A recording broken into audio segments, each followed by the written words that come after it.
ഇന്ത്യയിലെ ജനപ്രിയമായ നിക്ഷേപ മാർഗങ്ങളിൽ ഒന്നാണ് സ്ഥിര നിക്ഷേപങ്ങൾ. സമീപകാലത്തായി സ്ഥിര നിക്ഷേപങ്ങളുടെ പലിശ നിരക്കിൽ വിവിധ ബാങ്കുകൾ വർധന വരുത്തിയിട്ടുണ്ട്. ഇവിടെ പലർക്കും സംശയങ്ങൾ ഉയരുക സ്വാഭാവികമാണ്. നിലവിലെ നിക്ഷേപം തുടരണോ അതോ നിക്ഷേപം പിൻവലിച്ച് ഉയർന്ന പലിശയ്ക്ക് വീണ്ടും ഇൻവെസ്റ്റ് ചെയ്യണമോ എന്നതായിരിക്കും ആശങ്ക. ഈ സാഹചര്യത്തിൽ സ്വീകരിക്കാവുന്ന പ്രായോഗികമായ ചില നടപടികളെ കുറിച്ചാണ് ഇനി പറയാൻ പോകുന്നത്. ഒന്ന്, പണവുമായി ബന്ധപ്പെട്ട ആവശ്യങ്ങൾ തിരിച്ചറിയുക. ഏത് നിക്ഷേപ തീരുമാനം എടുക്കുന്നതിന് മുൻപും നിങ്ങളുടെ സാമ്പത്തിക ലക്ഷ്യങ്ങൾ വിശകലനം ചെയ്യുക എന്നത് പ്രധാനമാണ്. ഹ്രസ്വകാല ദീർഘകാല അടിസ്ഥാനത്തിലുള്ള ലക്ഷ്യങ്ങൾ പരിഗണിക്കാം. ഒരു വീട് വാങ്ങുക, വിദ്യാഭ്യാസ ചെലവുകൾ നിർവഹിക്കുക, റിട്ടയർമെന്റ് പ്ലാനിംഗ് നടത്തുക എന്നിവ ഇതിന്റെ ഉദാഹരണങ്ങളാണ്. ഇത്തരത്തിൽ ലക്ഷ്യങ്ങൾ നിശ്ചയിച്ചു കഴിഞ്ഞാൽ അനുയോജ്യമായ നിക്ഷേപ തീരുമാനങ്ങൾ റിസ്ക് എടുക്കാനുള്ള ശേഷിയുമായി ബന്ധപ്പെട്ട് കൈക്കൊള്ളാവുന്നതാണ്. 2, നിലവിലുള്ള സ്ഥിര നിക്ഷേപ നിരക്കുകൾ താരതമ്യം ചെയ്യുക. വിവിധ ബാങ്കുകൾ, മറ്റ് ധനകാര്യ സ്ഥാപനങ്ങൾ തുടങ്ങിയവ നൽകുന്ന സ്ഥിര നിക്ഷേപ പലിശകൾ മനസ്സിലാക്കുക എന്നതാണ് അടുത്ത പടി.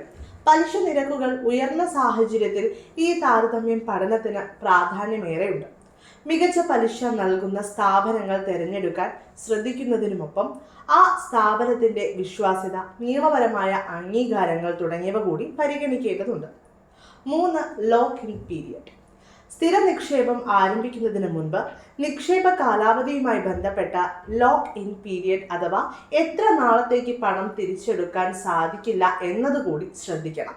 പലിശ നിരക്കുകൾ സമീപ ഭാവിയിൽ വർദ്ധിക്കാനാണ് സാധ്യതയെങ്കിൽ കുറഞ്ഞ കാലാവധി തിരഞ്ഞെടുക്കുന്നതാണ് യുക്തം. ഈ FD കാലാവധി പൂർത്തിയാകുമ്പോൾ അത് പിൻവലിച്ച് ഉയർന്ന പലിശ ലഭിക്കുന്ന സ്ഥിര നിക്ഷേപത്തിലേക്ക് മാറുന്നത് ബുദ്ധിപൂർവമായ തീരുമാനമായിരിക്കും. 4, സ്പെഷ്യൽ FD പരിഗണിക്കാം. നിക്ഷേപകരെ ആകർഷിക്കാനായി ബാങ്കുകൾ ഇടയ്ക്കിടെ ഉയർന്ന പലിശ നിരക്കുള്ള സ്പെഷ്യൽ FD സ്കീമുകൾ അവതരിപ്പിക്കാറുണ്ട്. ഇത്തരം ഓഫറുകൾ ശ്രദ്ധിക്കാവുന്നതാണ്. ചില സ്പെഷ്യൽ FD സ്കീമുകളിൽ പ്രത്യേക മാനദണ്ഡങ്ങൾ ഉൾപ്പെടാൻ സാധ്യത കൂടുതലാണ്. ഇവ ചിലപ്പോൾ നിങ്ങളുടെ നിക്ഷേപ ലക്ഷ്യവുമായി യോജിക്കണമെന്നില്ല.